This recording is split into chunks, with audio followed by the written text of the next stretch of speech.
제가 오늘 설교 말씀드리기 전에 제가 오늘 충격을 받은 게 있어서 먼저 이야기를 좀 하고 시작을 좀 해야 될 것 같아요. 교회 1시 반에 도착했습니다. 그래가지고 올라와서 여기에서 이제 의자를 같이 정리하고 이제 밑에 내려가서 이제 말씀을 다시 보려고 하다가 저 뒤에 있는 쇼파방에 지나가는데 태인이가 혼자 앉아 있어요. 그래서 혼자 있는 것 같아서 쭉 들어가서 안녕 하고 인사를 했는데 얘가 갑자기 이렇게 시무룩한 거예요. 그래서 왜 무슨 일이 있어? 이렇게 물었어요. 태인이가 뭐라 그러는 줄 알아요? 나 지금 무지 슬퍼. 나 지금 너무 슬퍼 이러는 거예요. 그래서 뭐 장난감을 잃어버리냐, 태우하고 싸웠나 이런 생각을 하면서 이제 이따가 이제 윤 집사님이 들어왔어요. 내가 가자, 유진이 누나하고 있을 거야 이러길래 내가 데려다 줄게, 가자. 그래서 신발 끈이 풀렸길래 내가 묶어주고 윤 집사님은 나가는데 다시 나 지금 너무 슬퍼 이러는 거예요. 그래서 왜 이렇게 물으니까 뭐라고 하느냐면 할아버지가 너무 보고 싶어.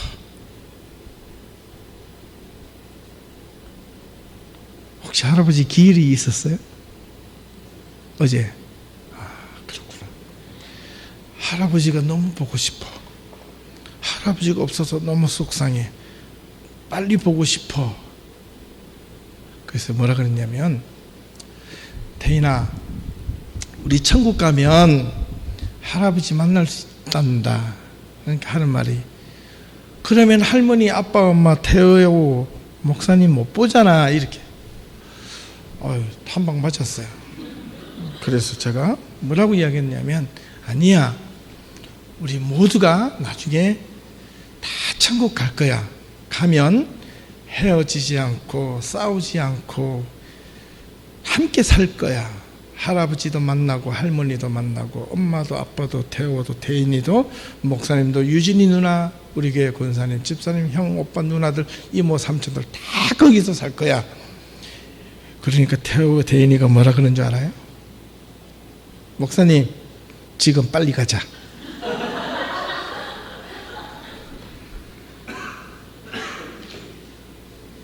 여러분, 제가 태인이보다 못한 믿음을 가졌어요. 성경에 보니까 어린아이와 같은 믿음을 말씀하신 이유가 참, 그래서 제가 오늘 너무너무 충격받았습니다. 그러나 금방 잊어버리더라도 태호가 어제 그 할아버지 이야기 때문에 이제 오늘 너무 슬픈 그 마음에 참 이렇게 슬퍼 보이는데 빨리 가자라는 그 말 한마디에 태인이가 너무나 생근하게 웃는 거예요. 그리고 내가 손을 잡고 밑으로 내려가서 유빈이한테 넘겨줬어요. 여러분, 우리에게 부활의 소망과 천국에 대한 소망이 있습니까? 있어야 됩니다. 우리 그리스도인들의 정체성은, 아이덴티티는 천국을 향한 소망, 부활을 향한 소망을 가져야 돼. 이거 포기하면 그리스도인이 아니에요. 예수 믿는 사람이 아니에요. 처음 교회 나왔건 10년을 믿었건 20년을 믿었건 그 직분이 목사이든 장로이든 집사이든 권사이든 이름 없는 사람이든 모두가 그리스도인이 되기로 결단을 했으면 천국에 대한 소망을 가져야 돼. 제가 태인이 손을 붙잡고 너무 부끄러웠어요. 여기 태인이 아빠 잘 키워줘서 고맙습니다. 제가 태인이를 기억하고 있어요. 우리 본당에서 태인이 세례를 하면서 아마 태우가 이번 가래도 할 건데 유아 세례 받을 때 여러분 기억나시나요? 태인이한테 세례 주고 엄마 아빠한테 약속만 받은 게 아니라 여러분들한테도 제가 서약을 받았죠. 뭐라고 했습니까? 이 아이가 혼자 신앙생활을 혼자 스스로 할 수 있을 때까지 우리는 신앙의 공동체이니까 함께 신앙의 책임을 지자. 그게 교회입니다. 그게 하나님의 교회가 해야 할 태스크입니다. 그래서 지난주에도 D6 그리고 미래 목회에 대한 세미나를 여러분들과 함께 했습니다. 우리 교회에 있는 자녀들 성이 다르고 이름이 다르고 피가 한 방울 안 섞였지만 이 아이가 하나님의 이름으로 모인 공동체라면 이 아이에게 무엇이 필요할까 한번 좀 함께 돌아보자는 거예요. 삼촌이 되고 아빠가 되고 엄마가 되고 이모가 되고 우리 모두에 도움이 되는 이제 그런 교회가 이제 만들어 가보자라는 거예요. 그렇게 될 수 있기를 주님의 이름으로 축원합니다. 그렇게 되기를 소망합니다. 저 혼자만 되는 게 아니에요. 양육은 같이 하는 거예요. 그죠? 오늘 말씀의 제목이 성도가 마땅히 해야 할 일이라고 정하는 이유는 오늘 특별히 본문 에베소서 5장 3절에 그 이유가 있습니다. 음행과 온갖 더러운 것과 탐욕은 너희 중에서 그 이름조차도 부르지 말라. 이는 성도들에게 마땅한 바니라. 그런데 먼저 앞서서 5장 1절에서 3절을 보면 이렇게 이야기합니다. 그러므로 사랑하는 자녀같이 너희는 하나님을 본받는 자가 되고 그리스도께서 너희를 사랑하신 것 같이 너희도 사랑 가운데 행하라. 그는 우리를 위하여 자신을 버렸고 향기로운 제물과 희생제물로 하나님께 드리셨다. 그래서 음행과 온갖 더러운 것과 탐욕을 너희 가운데서 그 이름조차도 부르지 말라. 이는 성도가 마땅히 해야 할 바다. 어제 아내가 우리 큐티방에 올려서 보신 분도 있겠지만은 우리 가족이 주일을 어제 준비하면서 아침에 모두 모여 청소를 하기 전에 성경을 먼저 읽었습니다. 오늘 주일 본문을 읽고 잠시 가족이 돌아가면서 자기 느낀 것을 나누었습니다. 우리 막내부터 큰애부터 할 것 없이 모두가 돌아가며 한마디씩 했습니다. 감사하라는 말씀이 마음에 들어왔어요. 내가 무엇이 있어서가 아니라 지금 모습에 감사하고 살며 책망하지 않고 남을 존중하며 살아야 나도 남에게 책망을 받지 않는다고 생각했어요.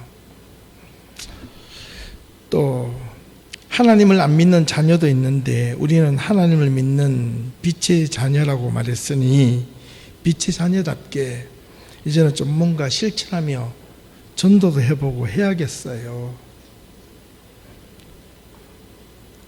가만히 있다가 우리 막내가 지도 한마디 해야 되겠거든. 그러니까 어둠에 있다가 빛으로 나온 사람들이 우린데 하나님의 자녀인데 하나님의 새로운 마음을 가지고 살아야겠어요. 모든 내용들을 명령하고 있으니 보다 적극적으로 말씀에 순종하자. 이런 이야기를 나누고 잠깐 기도하고 청소를 하기 시작했습니다. 주일을 기다리는 마음으로 무엇보다도 열심히 청소했습니다. 청소하고 나니까 집안이 깨끗한 게 아니라 마음이 깨끗해졌습니다. 여러분은 어떠합니까? 오늘 주일을 맞이하기 위해서 여러분은 어떤 마음으로 어제 하루를 기다리셨나요? 그냥 주일이니까 또 교회 가야 되니까 그런 마음이 아니라 오늘 우리 그리스도인들이 주일 예배를 드리고 또 우리가 그리스도인으로 살아가는데 마땅히 어떻게 살아가야 될지 오늘 본문을 통해서 한번 살펴보았으면 좋겠습니다. 오늘 본문은 바울이 에베소 교회에 있는 교인들에게 했던 말씀인데 에베소 교회에 사는 교인들이 신앙생활을 하기에 그 당시 얼마나 어려운 상황에 놓여져 있는가를 간접적으로 이해할 수 있는 대목들이 그 앞선 구절 에베소서 4장 25절에서 32절까지의 말씀에 들어 있습니다. 그런즉 거짓을 버리고 그 이웃과 더불어 참된 것을 말하고 우리가 서로 지체가 됨이라 분을 내어도 죄를 짓지 말고 해가 지도록 분을 품지 말고 마귀에게 틈을 주지 말고 도둑질하는 자는 다시는 도둑질하지 말고 가난한 자에게 구제할 수 있도록 자기 손으로 수고하고 선한 일도 하고 더러운 말은 입 밖에도 내지 말고 덕을 세우는데 선한 말을 하고 듣는 자에게 은혜를 끼치고 하나님의 성령을 근심하게 하지 말고 너희가 구원의 날까지 인치심을 받았기 때문이다. 너희는 모든 악독과 노함과 분냄과 떠드는 것과 비방하는 것을 모든 악의와 함께 버리고 서로 친절하며 불쌍히 여기고 서로 용서하기를 하나님이 그리스도 안에서 너희를 용서하심 같이 그대로 하라. 이 말을 바꾸어 보면 에베소에 사는 사람들이 얼마나 싸움짓을 잘하고 해가 지도록 분을 품고 마귀에게 틈을 줄 만큼 이간질하고 도둑질도 일삼고 가난한 자에게 구박하고 더러운 말을 밥 먹듯이 행했던 모습임을 짐작할 수 있습니다. 이 내용을 역설적으로 보니까 에베소 사람들이 얼마나 자기 면피를 위하여 그러한 짓을 많이 했는가를, 얼마나 서로 비방하며 살았는 것이 일상적인 일인가를 우리는 그 모습을 통해서 알 수가 있습니다. 에베소 교인들도 예외는 아니었습니다. 예수를 믿고 있지만 교회 안에서도 이런 일이 일어났습니다. 그 지역이 그런 곳이니 신앙이 아주 신실하고 아주 깊지 않으면 이런 조류와 분위기에 함께 휩쓸리지 않을 수가 없었던 겁니다. 우리는 여기서 잠시 소아시아 7교회가 등장하는 요한계시록으로 돌아가 보면 에베소 교회가 가장 먼저 내용으로 기록되어 있음을 발견하게 되는데, 우리가 잘 아는 이 에베소 교회, 요한계시록 소아시아 7교회 가운데 에베소 교회에게 사도 요한은 한 가지 칭찬과 한 가지 책망을 했습니다. 먼저 칭찬은 에베소 교인들의 행위와 인내와 악한 자들을 용납하지 않거나 봐주지 않은 것과 거짓 사도들을 밝혀내서 단죄한 것과 이런 모든 것들이 칭찬받을 만했다고 칭찬합니다. 그러나 그들에게 책망할 것이 있었는데 그것이 바로 처음 사랑을 버린 것이었습니다. 그들이 사랑을 버렸다고 했습니다. 그런데 사랑을 버려서, 사랑을 잃어버려서, 사랑을 하지 않아서 책망을 받은 겁니다. 헬라어에 나오는 정확한 이 번역은 사랑을 버린 것이 아니라 첫사랑을 포기한 겁니다. 포기했다, 이런 뜻입니다. 영어 성경에는 forsake 해가지고 버렸다, 내던졌다 이렇게 되지만 헬라어에서는 포기했다라는 말로 바꾸어 있습니다. 왜 이들은 첫사랑을 포기했을까요? 왜 하나님이 받은 그 첫사랑의 감격을 포기했을까요? 그들이 뜨거웠던 첫사랑, 이 첫사랑의 관계가 사람과 사람 간의 이성적인 때로는 이 뜨거운 마음, 이 그런 때로는 찌릿찌릿한 그런 마음이 아닙니다. 진실로 하나님을 향한 사랑의 마음이었습니다. 하나님을 향한 뜨거운 마음, 애틋한 마음, 눈물이 가슴으로 흐르는 그 마음, 진실된 사랑의 마음이었습니다. 그 당시에는 하나님을 만나고 하나님의 사랑을 느꼈을 때 모든 것을 다 퍼줄 수 있었을 만 같았던 그 마음들이었습니다. 누구든지 하나님을 만나본 사람들이라면 그 당시는 하나님을 죽도록 사랑할 수 있을 것만 같았고, 세상이 다 바뀌어도 하나님을 사랑하는 그 따라가고 싶은 그 마음이 영원토록 변치 않을 것처럼 보여졌지만, 그러나 시간이 지나고 어려움이 딱 부닥치면 그 사랑이 무너지는 거예요. 결혼을 해보시면 부부들은 잘 알 겁니다. 결혼을 할 때 저 사람 미워서 내가 결혼한다는 사람 한 사람도 없습니다. 결혼을 할 때 다 사랑한다고 결혼해요. 이 사람하고 살면 행복할 것 같아서 결혼해요. 이 사람을 결혼하면서 금반지 다이아몬드를 끼우면서 변치 않는 당신의 마음. 그런데 웬걸 신혼여행 가가지고 한국에는 비행기도 따로 타러 오고 1년, 3년, 5년, 10년, 20년을 지나다 보니까 이놈의 이 머리끝부터 발끝까지 사랑스러운 마음이 아니라 머리끝부터 발끝까지 왼수같이 보이는데 뭐가 좋아하겠어요? 미워 죽겠는데, 사랑하는 마음이 다 식어지는데 그림자만 쳐다봐도 우라통이 올라오는데 우리 청년들 결혼 안 할라 또 이래. 그래도 결혼은 해야 됩니다. 내가 열심히 기도하고 있어요, 집사님. 진짜 될 겁니다. 그죠? 아멘. 네, 우리의 삶의 현실이 우리의 마음과 우리의 삶을 옥죄어 올 때마다 하나님을 향한 사랑과 신뢰의 마음이 더 변치 않아야 하는데, 더 빛이 나야 하는데 우리는 그냥 주저앉고 맙니다. 왜 그럴까요? 왜 그럴까요? 하나님을 향한 사랑했던 그 사랑의 마음이 식어지고 도리어 그 자리에, 그 공허한 빈자리에 불평의 마음과 불만과 토로의 마음이 그 자리를 대신하게 되는 것은 무엇 때문일까요? 부르짖어도 기도해도 마냥 답답한 마음만 계속되는 것은 무엇 때문일까요? 응답을 받았다고 생각을 해보는데 그게 내가 원하는 응답이 아니에요. 그것은 분명 주변의 환경 때문에 자신의 삶이 생각지도 않는 길로 나아갈 때 하나님을 향했던 마음들이 잃어버리거나 방향을 놓치거나 뜨거운 사랑의 마음을 포기했기 때문입니다. 사랑을 잃어버린 게 아니고요, 포기한 겁니다. 어제 저녁에 목사님 가정과 저녁 식사를 같이 했습니다. 같이 했는데 많은 이야기를 하다가 그런 이야기를 했어요.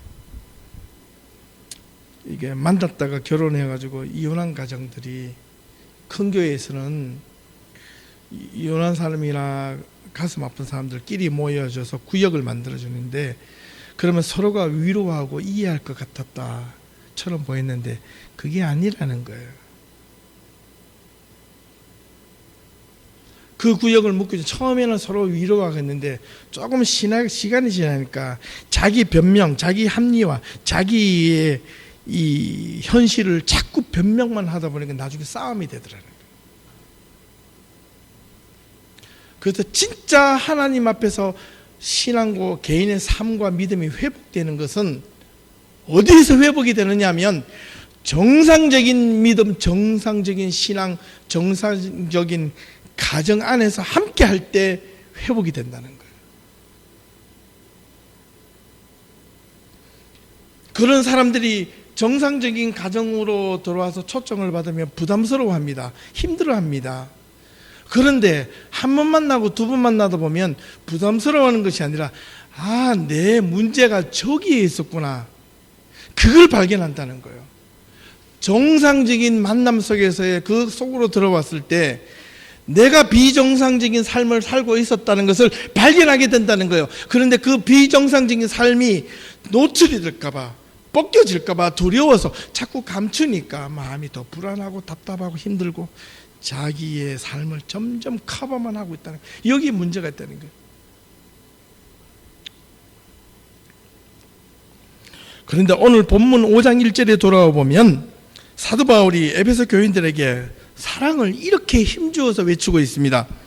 사랑을 받는 자녀같이, 사랑을 받았던 자녀가 아니고 사랑을 지금 받고 있는 자녀같이 너희도 하나님을 본받는 자가 되라. 우리 자녀들도 보면 사랑을 받고 있는 자녀와 사랑을 적게 받고 있는 자녀 행동이 틀려요. 아시죠? 사랑을 받고 있는 자녀는요, 못해가지고 혼을 빵 내도 조금 있으면 금방 달려옵니다. 그러나 계속 구박만 주었던 이 아이들은요, 그 구박이 무서워서 다가오는 걸 두려워합니다. 왜? 그걸 경험해보지 못했기 때문에, 진짜 사랑을 경험해보지 못했기 때문에 다가오는 것을 두려워한단 말이에요. 금방 잘못을 저지르고 나서 엄마한테 신나게 두들겨 맞고 혼내도 사랑을 받고 있는 자녀는 금방 돌아옵니다. 그러나 겉으로만 사랑하고 겉으로만 애정을 보여주고 겉으로만 그 애들 원하는 것을 다 해준다고 해도 사랑이 없는 그 자녀를 향한 애틋한 마음이, 사랑이 없을 때는 그 자녀가 결정적인데 돌아오지 못하는 거예요. 사랑이 큰 힘을 가집니다. 그리고 그리스도께서 너희를 사랑하신 것 같이 너희도 사랑 가운데 행하라. 우리가 사랑을 인위적으로 하려니까 우리 교회에서는요, 성도들에게 사랑하십시오, 사랑하십시오, 서로 사랑하십시오, 이게 너무 부담이 돼요. 왜? 내가 하려니까 부담이 되거든. 내가 사랑에 뭔가 없는데도 사랑을 자꾸 쥐어 짜가지고 내어 보여주려고 하니까 이게 힘든 겁니다. 그러나 하나님께 받은 사랑의 그 감격을 경험한 자라면 그걸 그대로 전해주면 돼요. 그걸 그대로 보여주면 돼요. 지금 바울은 이 이야기를 하고 있는 겁니다. 교회 안에 신앙의 공동체, 진짜 믿음의 공동체는 이것이 필요하다는 거예요. 그런데 오늘 현대교회는 사랑을 자꾸 쥐어 짭니다. 가정에서도 남편과 아내가 사랑을 쥐어 짜서 사랑을 만들어요. 남한테 보여주기 위해서.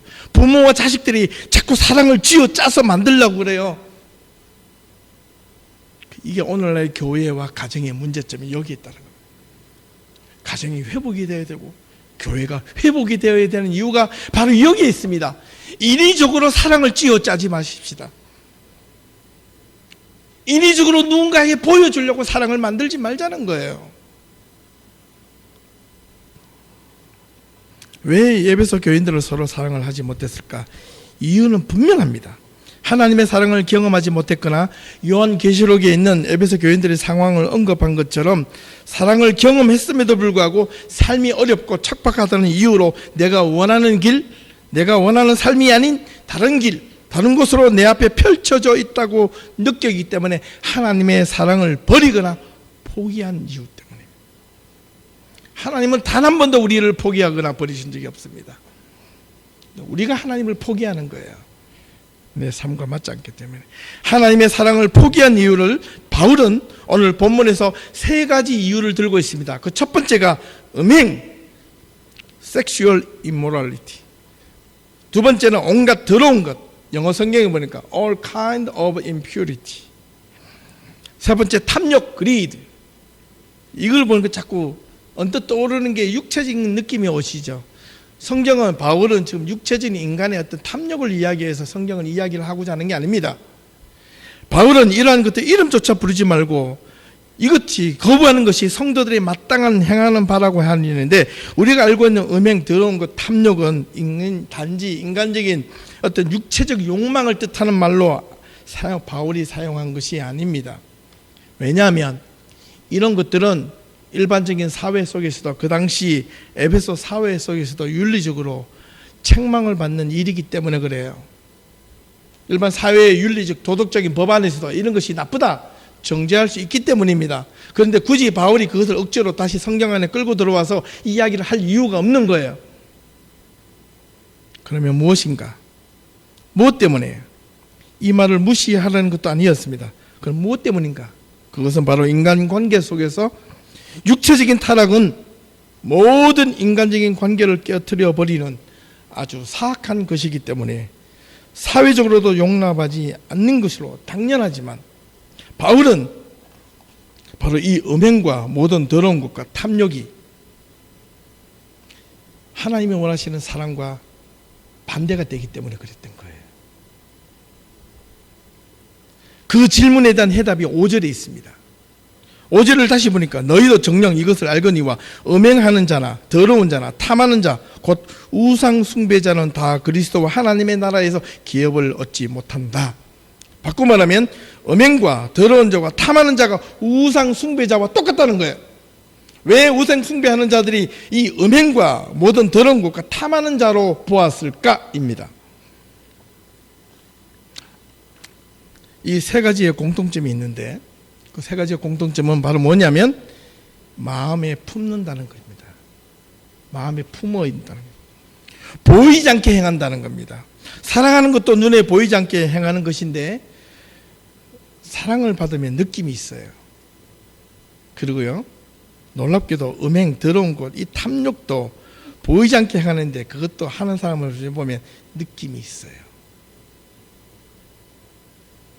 사랑하는 마음과 사랑하고픈 마음과 음행하고 싶은 마음과 더러운 것과 탐욕들이 모든 사람들 싸우기에서는 서로 싸운답니다.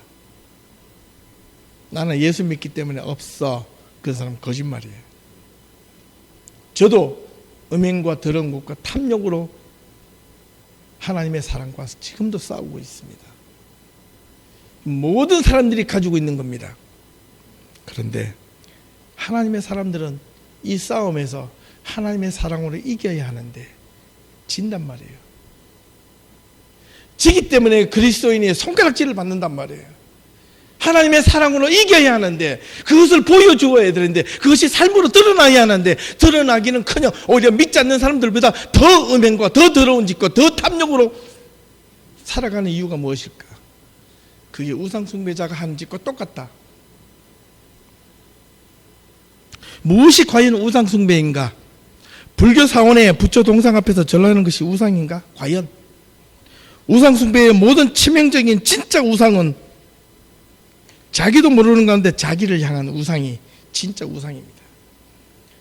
음행이 그렇잖아요. 더러운 것을 취하는 게 impurity라고 그랬습니다. 더럽게 표현해. 순수하지 못한 것. 불순한 생각들. greed, 탐욕. 눈을 멀게 하고 생각을 하지 못하게 하고 감각적인 욕망에 취해서 세상적인 자기 욕심에 자꾸 취하다 보면 하나님을 보지 못하는 것들이 올바르게 바라보게 하지 못하는 것이 바로 우상숭배라는 겁니다. 자기 욕망을 채우기 위해서, 자기 출세를 위해서 하나님을 이용하려는 것이 음행입니다. 모든 더럽고 추한 것이 눈에 보이는 이게 하속에서 흘러가는 꾸정물이 아니라 온갖 더러운 생각들 내 안에서 옳지 않는 행동들이, 그게 더러운 것입니다. 자기의 이익을 위해서, 자기 욕심을 부리기 위해서 얼마나 많은 비열한 짓을 거느리고 있습니까? 자기 이익을 위하여 비리와 부정은 그냥 반복듯이 합니다. 모든 욕심을 과하게 부리면 우리는 그것을 과욕이라고 합니다. 여러분, 욕심 자체는 잘못된 게 아닙니다. 성경은 단 한 번도 욕심을 부리지 마라 이런 말을 한 적이 없습니다. 과욕을 하지 말라 그랬지. 모든 탈은 과하게 하는 데서 탈이 나게 되어 있습니다. 과욕을 부리지 말라는 거예요. 만약에 공부를 하는 학생이 욕심이 없으면, 공부에 대한 욕심이 없으면 어떻게 됩니까? 꼴찌하잖아요. 공부에 대한 의욕이 없는데, 비전이 없는데. 근데 거식증 걸린 사람은 먹을 욕심이 없다면, 먹고 싶은 의욕이 없으면, 이 기본적인 욕구가 없으면 말라 죽어요. 먹고 싶어야 됩니다. 세상을 포기한 사람들을 보십시오. 먹고 싶은 거 생각하고 희망도 모르고 다 포기하는 거예요. 과욕, 지나친 탐욕이 문제입니다. 욕심을 끝을 모르게 만드는 자기 파괴를 일으키는 마성적인 마약과 같은 힘이 바로 이 과욕이 있습니다. 과욕. 이런 마음을 조장하는 것이 오늘 바로 우상 숭배자들이 추구하는 전형적인 신앙의 형태입니다. 그런데 오늘 현대 크리스천들이 이런 우상 숭배와 같은 이런 비열한 이 번영 신학이라는 이름으로 축복, 기복, 하나님의 은혜라는 이름으로 얼마나 많이 우리들에게 보이지 않게 접근하고 있습니까? 그게 우상 숭배인지도 모르고 하나님을 단지 자기 삶에 이용하는 도구, 툴로만 이용하려고 그러고 하나님을 진정으로 말씀 앞에 무릎 꿇고 살아가려고 노력하지는 않고 우리는 오로지 하나님의 덕을 봐서 내가 문제가 생겼을 때 문제를 해결자가 되어주고 단지 내 삶의 위로자가 되어주고 내 삶을 그냥 이끌어주는 분으로서만 한다면 이방신 바알과 무엇이 다를 거냐. 그게 우상 숭배다는 겁니다. 오늘 현대 크리스천들이 그런 짓거들이 하는 그리스도인들이 너무 많다는 겁니다. 하지만 우리 하나님의 성도들은 달라야 합니다. 예수를 믿습니까? 그리스도인입니까? 예담 성도입니까? 달라야 합니다. 달라야 합니다. 다르게 사십시오. 다르게 살자고요. 우리가 그렇게 한번 살아보자고요. 누구한테 잘못했다, 너 때문이라가 아니라 문제가, 관계가 꼬여지고 관계가 비틀어지고 억지로 찌어진 사랑을 찌어 짜내는 사랑이 아니라 그 찌어 짜는 사랑을 하려고 했던 내가 잘못이고 내가 진짜 마음에서 우러나는 사랑을 자식한테 보여주지 못했고 내 삶으로 보여주지 못했고 내 신앙으로 보여주지 못했기 때문에 자녀가 내 말을 듣지 않고 자녀가 내 길로 가고자 하는 것을 따라오지 않는다는 이유가 그게 자녀가 말을 안 들어서가 아니라 내가 하나님의 이름으로 하나님의 사람으로 내가 거듭나지 못하고 하나님의 사랑을 경험하지 못해서 그 경험된 사랑을 가지고 내가 살아가지 못했기 때문이라는 고백이 우리 예담 성도들한테서는 하자고요. 우리가 그렇게 하자고요. 이게 가정이 첫 번째 회복되는 길입니다. 이게 믿음 안에서 올바르게 서는 첫 번째 방법이에요. 이게 거룩한 성도들이 행할 삶이라는 거예요. 이것이 하나님이 이방인들과 다르게 살아야 하는 하나님의 택하신 거룩한 백성들이 걸어가야 할 길이라는 거예요. 어떤 사람들이 상담을 하면 그렇습니다. 오늘 우리 애들 어떻게 내가 말을 해야 될지 모르겠어요. 말하고 싶은데 이만큼 올라오는데 그 말을 못합니다. 내가 말하면요, 목사님이니까 그렇게 하시지 우리 삶과 형편은요 그렇지 않아요. 안 봐도 눈빛에서 막 이야기하고 있어요. 그런데 그 앞에다가 똑바로 사십시오 이렇게 할 수가 없잖아요. 그렇습니까? 기도하겠습니다. 그 말은 바로 그런 거였어요. 문제는 하나님 앞에서 내가 하나님의 사랑을 경험해보지 못한 하나님의 사랑을 경험했지만 그 사랑이 내 삶이 힘들어서 사랑을 놓았던 그것을 빨리 찾아라, 회복하자는 거예요.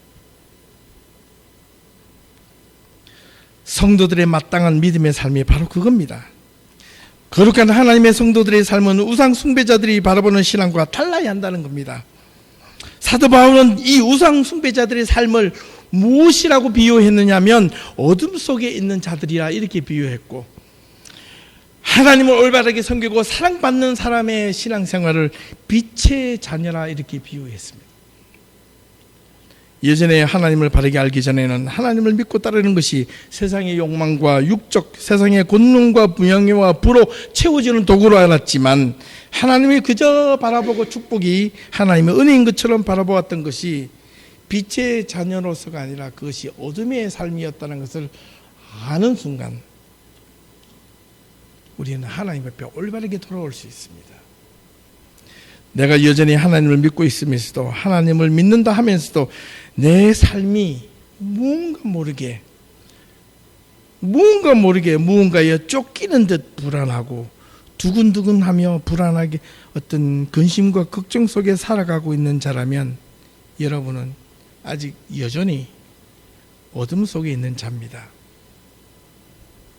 아직 하나님을 제대로 못 만났다는 증거입니다. 교회 생활을 수십 년 해도 하나님을 제대로 만나지 못한 자들이 너무 많아요. 하나님의 사랑을 진실로 경험해보지 못한 자들이 너무 많다는 겁니다.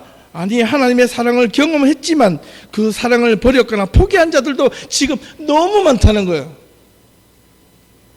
그래서 바울은 힘주어서 에베소 교인들에게 선포합니다.